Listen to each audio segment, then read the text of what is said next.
We can consider a given coordinate system as a reference frame within which we can describe the kinematics of an object. By the kinematics, I mean the position, the velocity, and the acceleration as a function of time, basically a geometric description of the motion. Some aspects of these kinematics will look different in different reference frames, and I'd like to examine that now. First, I want to define what I mean by an inertial reference frame. An inertial reference frame is one in which an isolated body, one with no net force acting on it, moves at constant velocity, where that constant velocity might be zero. Another way of saying this is that an inertial reference frame is one in which Newton's laws of motion apply. Recall that Newton's first law of motion states that an isolated object with no forces acting on it moves at constant velocity. So let's begin by considering an observer in a particular reference frame. We'll call that reference frame S and denote it by coordinate axes x and y. And let's consider an object that in that reference frame is at a position vector small r. We can then consider a second reference frame, which I'll call the frame S prime, and I'll denote that with coordinate axes x prime and y prime.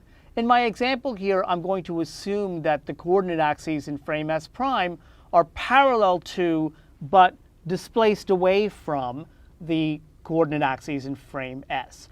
More generally, we could have the S prime coordinate axes rotated with respect to the frame S axes. That's a complication I'm not going to add now, but conceptually it's not really different. For simplicity, we'll stick to parallel axes in this example. So imagine we have two observers, one in frame S at the origin and one at the origin of frame S prime, both looking at the same object. The observer S will measure a position vector little r. Observer S prime will measure a position vector little r prime. The two observers have a relative position vector, capital R, which is the position of S prime relative to the origin of frame S. So what we'd like to see is, how are these different position vectors related? Well, from the geometry of the diagram, we can see that the position measured by observer S, which is just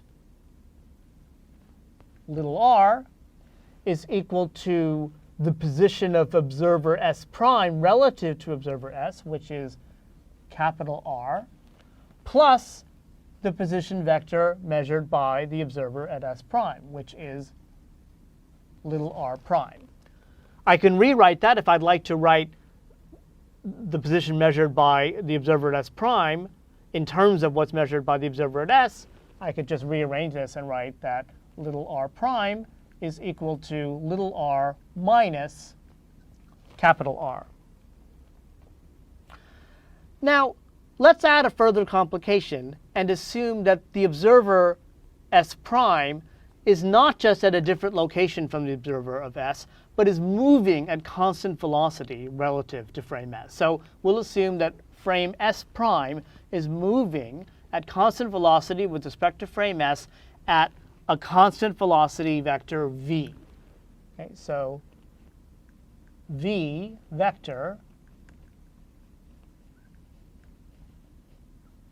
is a constant. And in that case, my offset of observer S prime relative to observer S, which is the vector capital R, is a function of time. So capital R is a function of time, and it's given by the offset at time 0, which I will call capital R naught, plus the elapsed motion due to the constant velocity, which is capital V times time. So since capital R is a function of time, that tells me that in this equation, little r prime, the position vector measured by the observer in frame S prime, is also going to be a function of time, even if even if little r is a constant. So notice what that means. If the object is at rest in frame S, the object will appear to be moving. Its position vector will be time dependent in frame S prime because capital R, the location of S prime relative to S, is changing. So this relation tells us how the position vectors in the two frames are related. What about the velocities? Well, To compute how the velocities are related, we can just take the time derivative of the relation of the position vectors. So in this particular case, we have that the time derivative of the s prime position, d little r prime dt, is equal to the time derivative of the position in frame s, which is d little r dt, minus the time derivative of the offset of s prime relative to s. So that's minus d capital R dt. And I can rewrite that in terms of symbols for the velocity. So I have here the velocity little v prime, which is the velocity measured by an observer in frame s prime. And that's equal to the velocity little v, which is the velocity measured by frame s, minus d capital R dt, which we see is just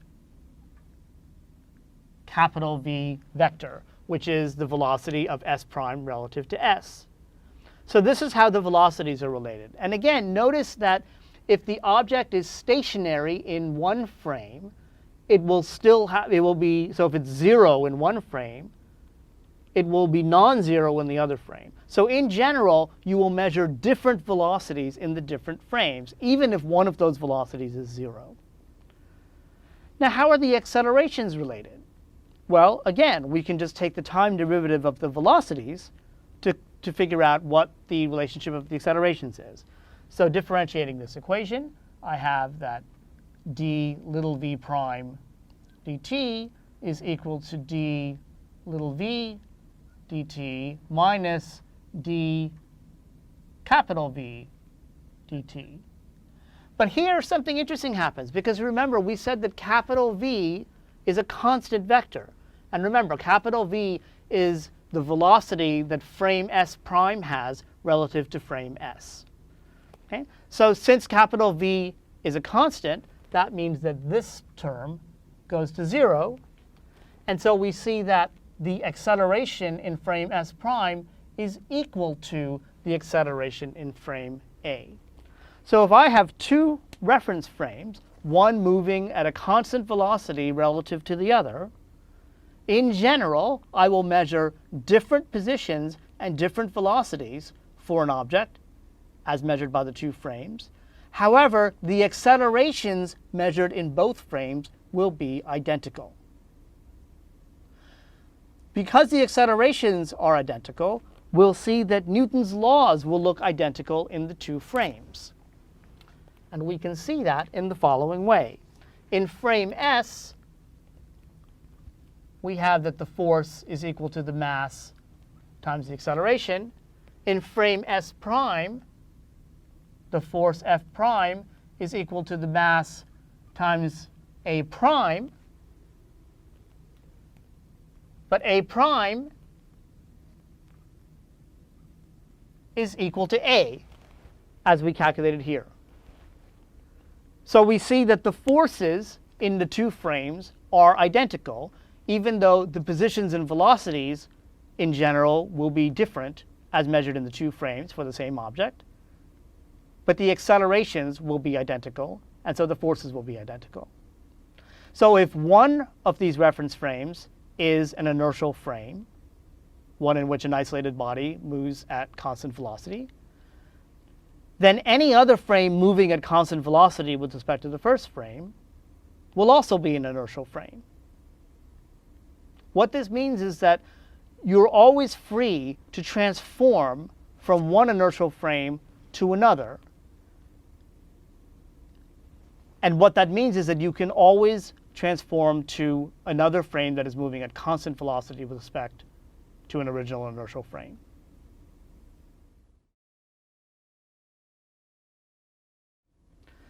Now that we've seen how coordinates are related between two inertial frames, I want to consider a slightly more advanced example for a moment, which is suppose that capital V, the vector velocity of frame S prime relative to inertial frame S, is not a constant.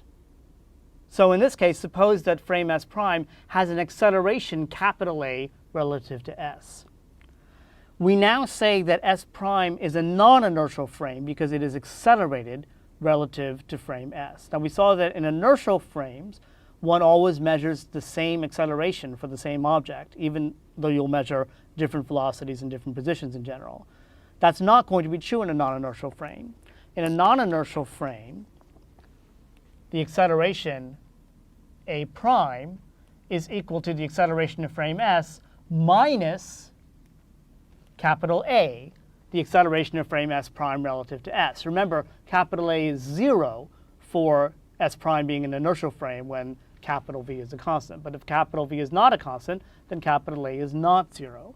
So you will measure different accelerations in these different frames. Now what that tells us is that Newton's laws are going to look a little different. And let's see how that works. So now the force measured in frame S prime, I'll call that F prime, we expect that from Newton's second law to be the mass times the acceleration A prime.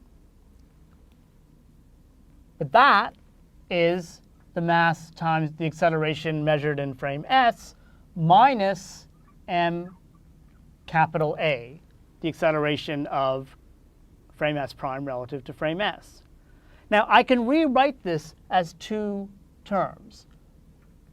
One I'll call F physical, which represents the physical forces acting on the object.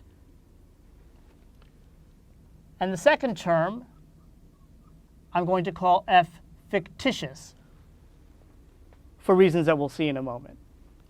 So what this means is the following, is that an observer in frame S prime, in order to explain the motion of the object using Newton's laws, will have to invoke not just the physical forces that are acting on the object, which might be due to gravity, or a rope pulling, or an engine pushing, or a hand acting on something, but will also have to invoke an apparent force, which I'll call F fictitious, that acts on everything. And in this case, F fictitious is equal to minus m capital A.